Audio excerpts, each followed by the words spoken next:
City's traffic signal and sign shop this morning. This building will soon be rechristened as the city's traffic operations center. This particular ribbon cutting is unusual in that we've all become accustomed over the past several years to being outdoors celebrating bridge reconstruction projects, lighting projects, or additions to the city's award-winning trail network.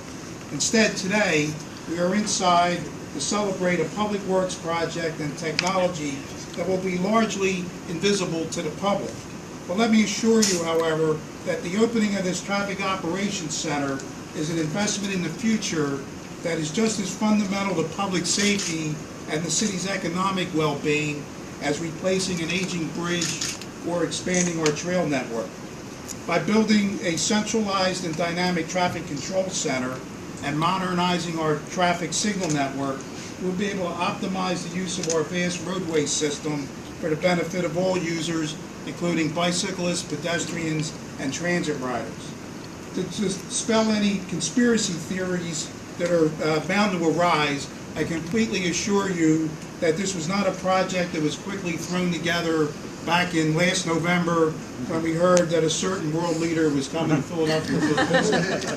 This project was first put on the Streets Department wish list 16 years ago. And however, it was the persistence of Mayor Nutter and his administration and the commitment of our partners at PennDOT and FHWA to figure out how to fund this project, design it, and today ultimately construct it. So it is my distinct pleasure to introduce the man who has truly been a champion of diverse and dynamic transportation projects in the city of Philadelphia. Since the start of his administration, the Streets Department has delivered 57 federal or state-funded transportation improvement projects valued at $289 million, and that cost does not include over $100 million in local paving work that has also been completed. These projects have run the gamut from bridge replacements, new bridge construction, new trails and bicycle facilities, the conversion of all the city's traffic signals to LED technology, which has saved the city $1 million a year in energy savings, and the conversion of the city's streetlight network to LED technology. This administration has also done traffic calming initiatives, streetscape improvements, and pedestrian railroad crossings. In partnership with the Water Department, we've also created the city's first porous streets to improve stormwater management.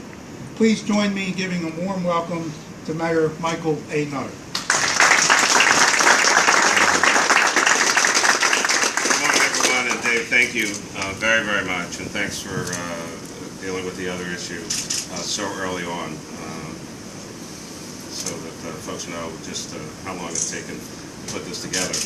But we're very excited to be here today. Dave and his team have done a fantastic job. Thank you, everyone who's here at the sign shop, although I guess now Traffic operations should be called the Traffic Operations Center. So congratulations to everyone working at the Traffic Operations Center. Rhonda Cutler is here with us today. This was a significant project on her agenda when she was Deputy Mayor for the Transportation and Utilities. So Rhonda and Dave and I and Bridget Greenwald and Everett Gillison, who's just come in, have all been talking about getting this Traffic Operations Center up and running. But it's, again, because, as Dave mentioned, the partnerships with PennDOT, Federal Highway Administration, the leadership of Councilwoman Maria Quinones-Sanchez in her district, everyone working together. I see Bridget now over on the side, hiding in the back as she usually does. Denise Doran, Director of the Office of Transportation and Utilities, and again, some of our partners, Louis Belmonte, Kenneth McLean, Manny Anastasiadis from the Pennsylvania Department of Transportation, Carmine Cassini, Federal Highway Administration. Please give all of them a big, big round of applause.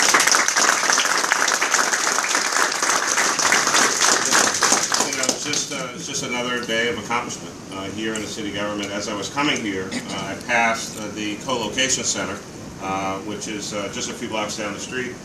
People had talked about co-locating the Department of Human Services, the DA's office, and the Police Department's Special Victims Unit for 20 years. Back during my time in City Council, folks had talked about that. Today we have the co-location center. Last week, you know, of course, that we opened the new police training center, formerly known as the Police Academy.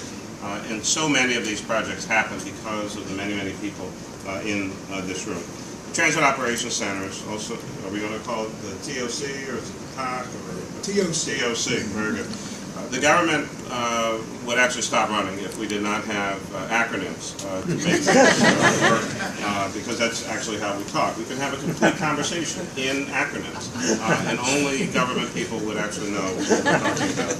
But the TOC is served as a traffic control nerve center for the city of Philadelphia, receiving live video feed from traffic and surveillance cameras that are operated by the Streets Department, the Police Department, SEPTA, the University of Pennsylvania, and the Delaware Valley Intelligence Center, often also known as the Fusion Center, down in South Philadelphia. This camera network will eventually include more than 5,000 locations across the city and our region. Using data and information obtained from the cameras, traffic engineers stationed at the TOC 16 hours a day, 7 days a week, will be able to remotely change traffic signals in real time to reduce congestion and improve traffic flow all across the city.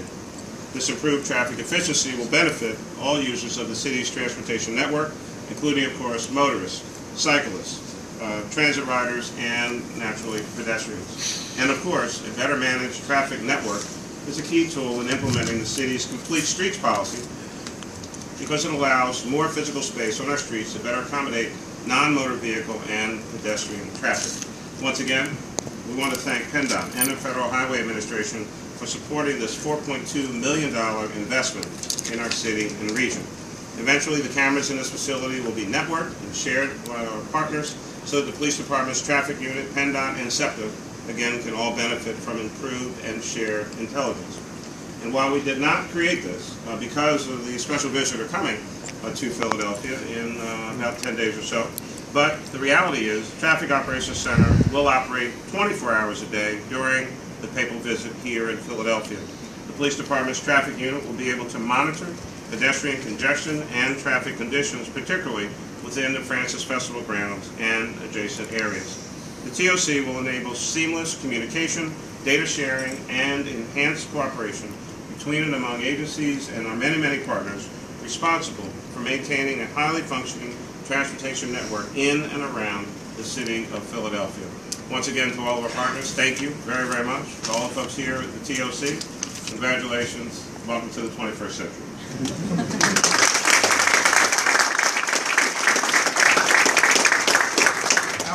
Thank you, Mr. Mayor. Our next speaker was hired by the Streets Department in 1999 in anticipation of building the Traffic Operations Center. This project has been a dream of his since the day he started with the Streets Department. Every project needs a champion, and there has been no greater champion than our next speaker.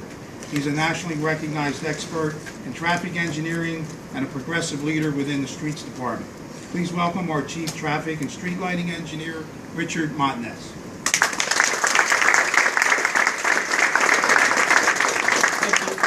Thank you, Mr. Commissioner. I just want to welcome you all. This has been a labor of love for the last 16 years. We finally get to see it in reality.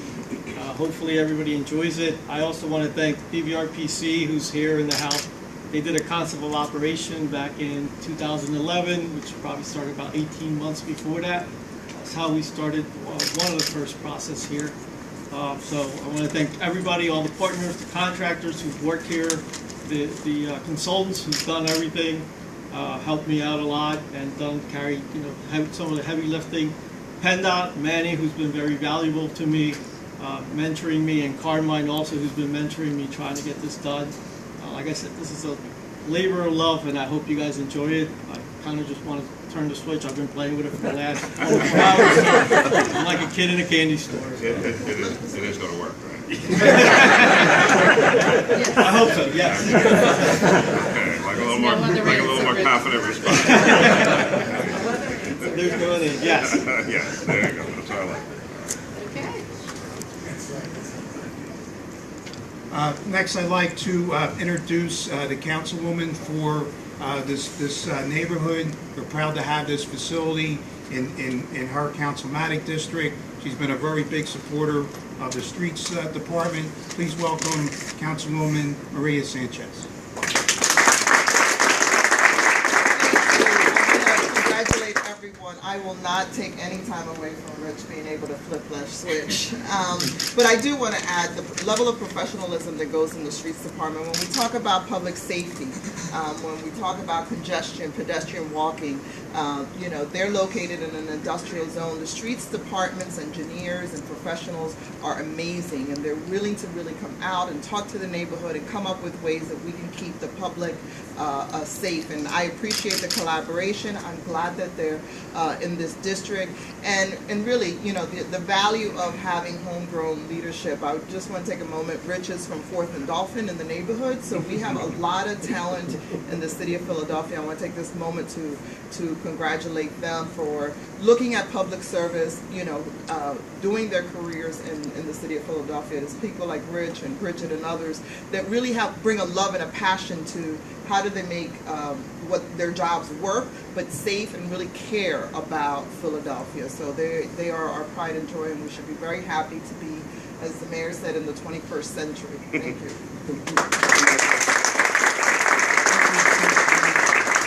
With that being said, we are going to invite the mayor to, it used to be flip a switch, but now it's a click of a mouse, to officially start up the Traffic Operations Center.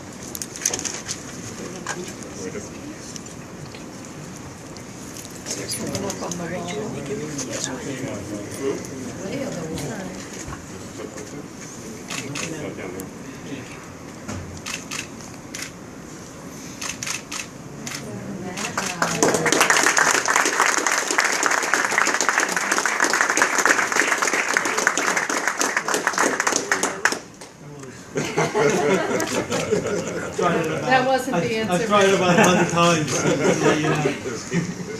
Tell us what we got. What are we looking at? So what we're looking at here is probably where all the questions. It's actually Primus. Right now, what you're looking at, it's all our construction permits that are open within the city of Philadelphia. Those are all either bumper stitches, what kind of work we're doing in the city. This is actually a lighting control system that we're testing.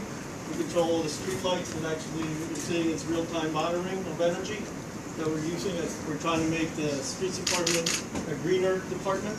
So along with this and LEDs, we're hoping to lower our energy consumption. This is VSOM. This is the integration with PennDOT, thanks to Manny and Lou. So these are all the PennDOT cameras that are on the interstate. We get a direct feed from them, we can control them. This is one of the things we're setting up for the people visit. This is the parkway, so we can monitor the operations out there, pedestrians and everything else that's happening. We're working with the police department on that one. These are cameras that are already out there. These are cameras that are already out there. This is kids. This is how we control the traffic signals within the city. The green is online. The yellow means that it's giving us a little communication problem. Anything below 90% gives us a yellow, so we have to go out there and see why we're getting a little communication problem. In the background over here, it's a weather map. Right now, there's not much happening. But these are two time-space diagrams. What the engineer's been working on, this is actually Route 66, Frankfurt Avenue. We're trying to improve SEPTA to see if we can get better SEPTA to give SEPTA to run more efficient, and actually at the same time increase their ridership, so less cars on the street, less emissions.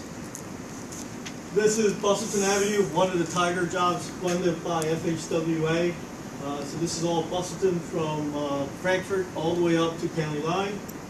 This is another Tiger 3 funded project, Woodland Avenue. So from 42nd Street out to Island Avenue, here's all the cameras. Over here is just channel 64.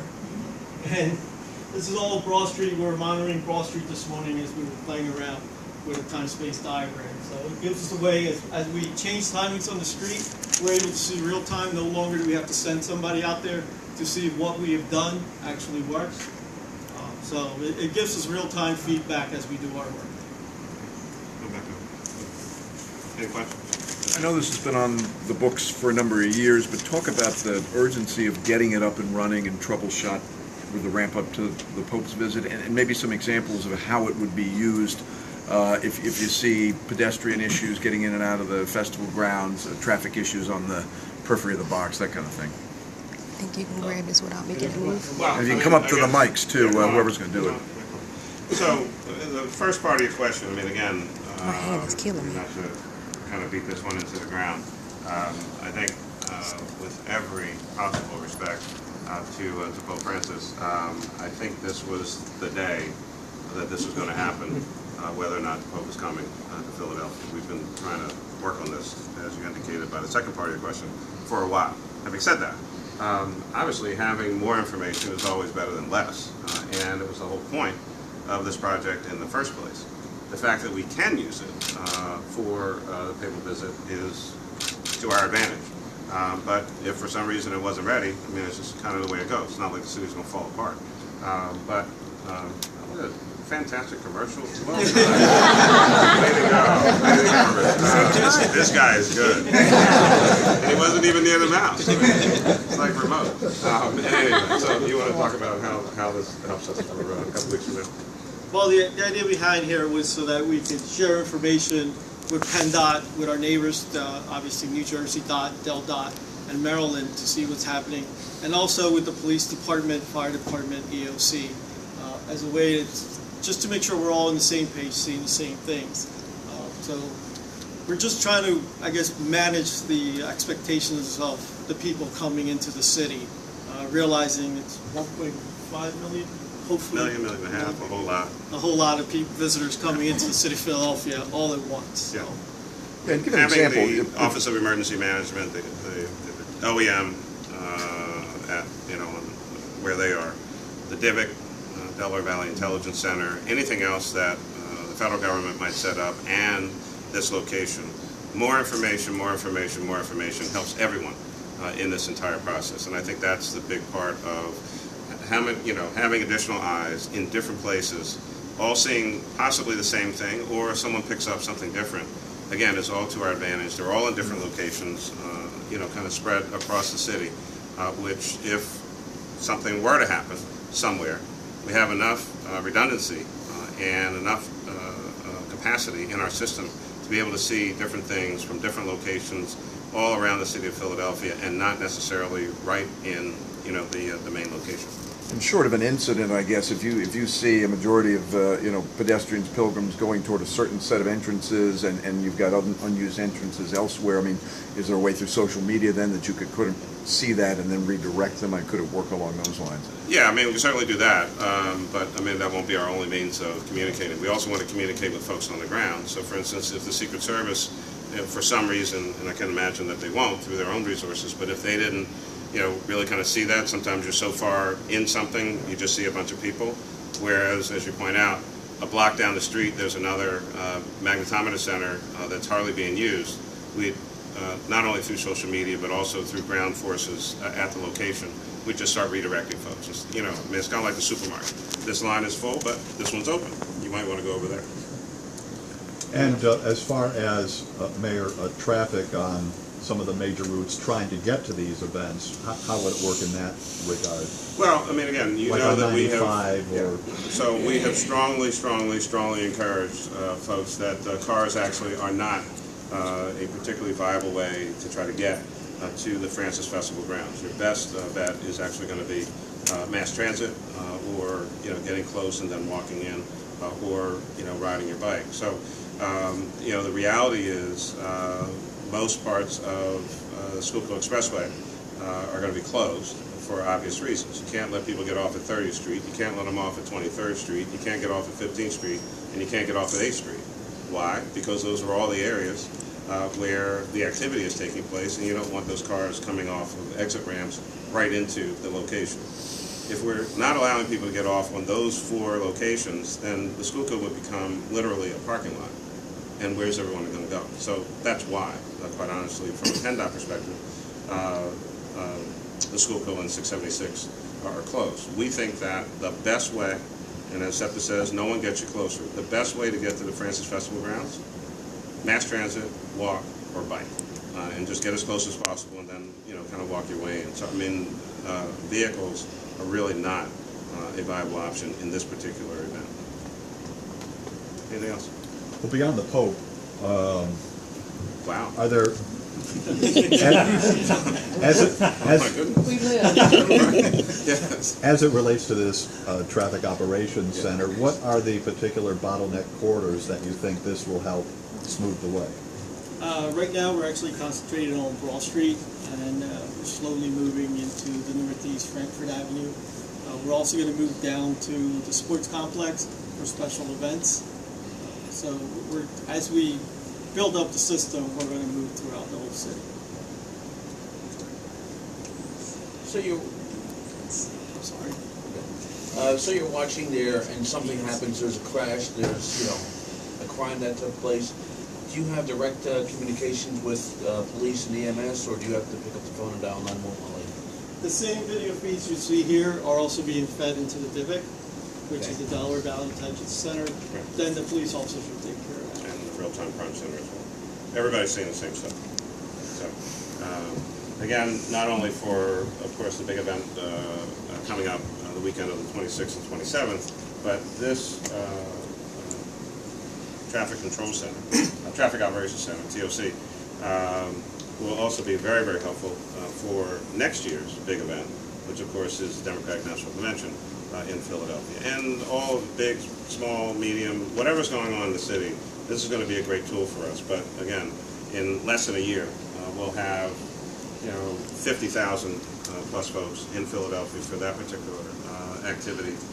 And as was mentioned, South Philadelphia will be the primary location, but there'll be a ton of folks in town, staying in hotels, moving around and about the city. That's an additional significant number of folks in Philadelphia, and this the TOC will help us in that regard as well. All right. Great. One question, sorry. Yes. Regarding security, I'm sure that you're aware about the reports about the incident that was.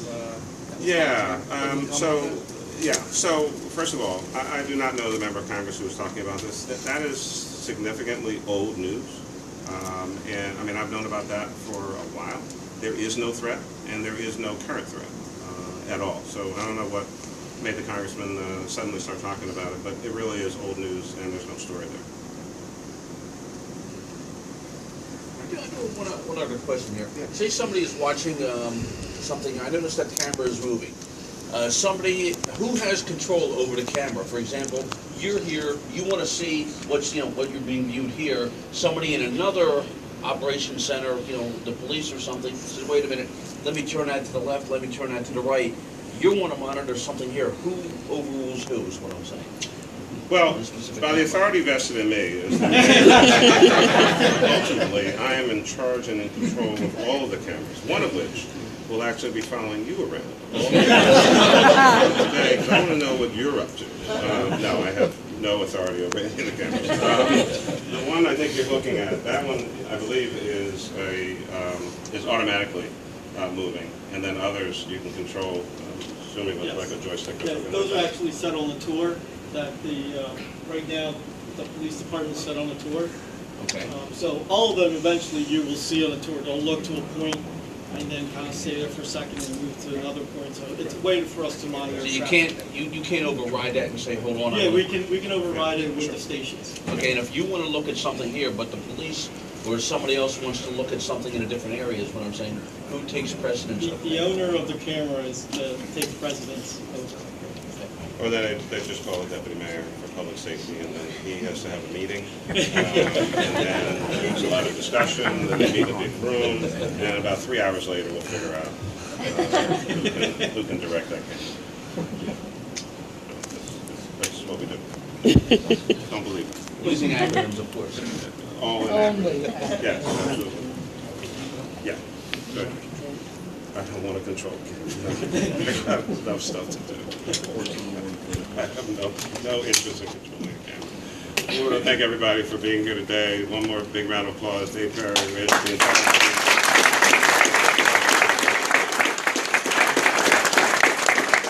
We have refreshments in good Philadelphia tradition. We have salt pretzels next door. Everyone's welcome to stop by for refreshments. Pull it down right there.